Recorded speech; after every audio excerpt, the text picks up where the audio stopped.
The problem with this crank was bugging me all day. And around about 4 o'clock I came down and I looked at it again. And I realised it wasn't the seal that was the problem. Because if you remember, I held the seal up to the light after it had been fitted and put this this guide ring in, and you could see light through it. But strangely enough, after like a good 10 hours or so, the seal had sort of gone back to its shape again like this. It wasn't like monster tight, but it was tighter. So what's going on? And I experimented again, and I put this onto the crank and pushed it on, and again it was loose. So therefore it's this that is the problem. So I went down to my machine shop, and at 4:30 jumped in the truck and went down to the machine shop, and I threw in the back an old crankshaft, some seals and a few ideas. And JP looked at it, and you know, he's a French guy, he said, "Oh, c'est pas bon. This is no good." He said the memory effect of the plastic coated, the Teflon coated plastic here takes a long time. He says, "Oh, you know, 24 hours, 48 hours you've got to leave these seals." Well, they don't really mention that too much. Now, somebody did say in the comments they have to be left, but not in the Land Rover book. And this got me thinking to why I'd never had any leak. And it was because, you know, I'd do the block and I'd put the crank in, but I'd put the crank seal in just as soon as I put the block, you know, the block together and the crank. And then maybe a couple of days later I'd put the pistons in and, you know, blah, blah, blah. So therefore the seal's got time to contract back onto itself. Well, being a busy shop, I ain't got time to wait for that. And like I said, JP looked at that and he says, "That's no good." He said, "That's it, that guide thing there's rubbish."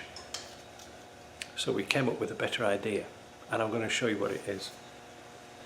So I'm going to put this crank seal in backwards. Why? Well, I don't have to, so just to show you how tight it is. Now this is that's the seal that I modified. Now that's been stood for 24 hours, and you can see it's gone back to its tight place again. All right, but what did we come up with?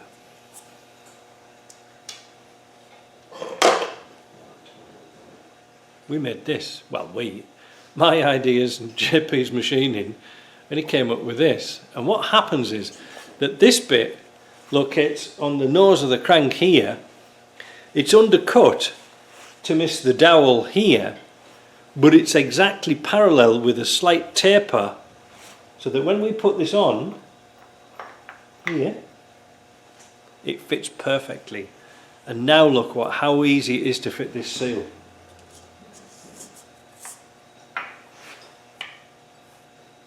It is perfect. So let's zoom out again. One of those little things, you know, it could be made in plastic, it could be made in, I don't know, aluminium. We just made this in steel because that's the only bit of steel that the diameter that we needed was on his floor. But look very closely, you see it's got a chamfer in here, so it fits right onto the end of the chamfer of the crank. It's a lovely size. But if you want to make one of those, it's very, very simple. It's just the diameter of the crank with a taper and the location. You can pick up all the measurements off your crank. But as you saw there, it fits absolutely fantastically. You know, lovely. And that's the answer. Now I can put the cranks together really quickly and they won't leak. Now the problem is, you see, naturally, I've been putting this seal in and out that many times and experimenting that I've actually scratched the Teflon coating, and I don't want to take that risk. So I've ordered a new seal. Re-drilling the holes, not a problem. We put dowel pins through there, dowel it and drill it through the drill press like that, not a problem. Now, interestingly enough, we talked about, you know, when we were drilling these two holes here, on the HS 2.8, they're slightly wider apart than I've got here. Well, that's not a big problem. But the question came up about, do we need a gasket or not? Well, this is the funniest thing.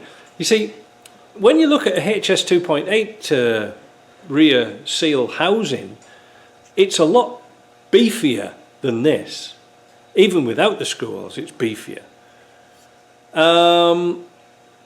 So when you look at the back, it hasn't got these recesses here. You know, I filled this one up with silicone, and then you know, we put it on with a gasket. Now, I can understand now why, like Turners and people like that, saying, "Oh, put the HS 2.8 gasket seal on without, and just put sealer on. Don't put a gasket on." But the thing is, the HS 2.8 was just solid. It didn't have all these recesses in. So, what I'm going to do when I get it back, and when I get the seal here next week, I'm going to fill up these recesses again with silicone, and I'm going to use a gasket. I'm going to use a gasket, and I'm going to use these 2 bolts. I'm going to put it on dry, and then we'll test it. And I bet you that'll fix that problem. Now, why am I mentioning all this? Well, there'll be probably guys who have fitted clutches to a car, and you see these are dribbling oil out and things like this, and you automatically use this installation tool, and then you've had problems with leaking oil.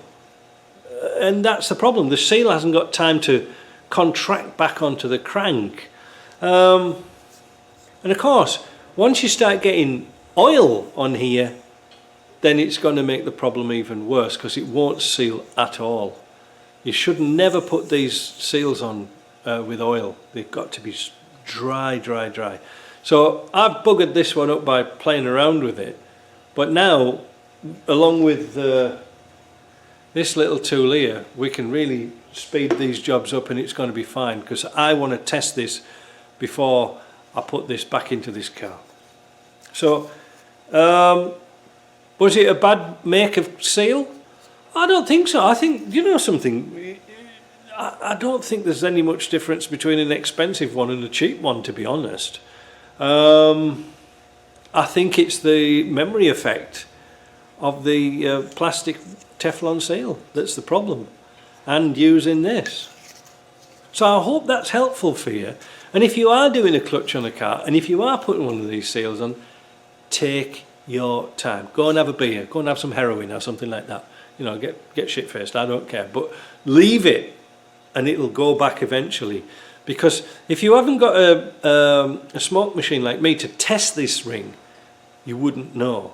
Now, I test all engines before I put them in for crankcase leaks, and bingo, we found out what was the problem. So it's a lot of work to take an engine back out again just to replace a stupid seal. And if you do it again, you think, oh, I'll just put a new seal in, pop, put the engine back in, and you'll go round and round and round in circles. So it's a lesson for me too. Because you see, just as I'm rambling, when I used to build engines many years ago, I'd do the block and the crank first, and then maybe have something else to do. And of course, while I was doing something else, then the seal's contracting, and that's probably why I never had a crank seal leak. Funny old world, isn't it? Anyway, hope that helps. We'll see you later. Ta-ra.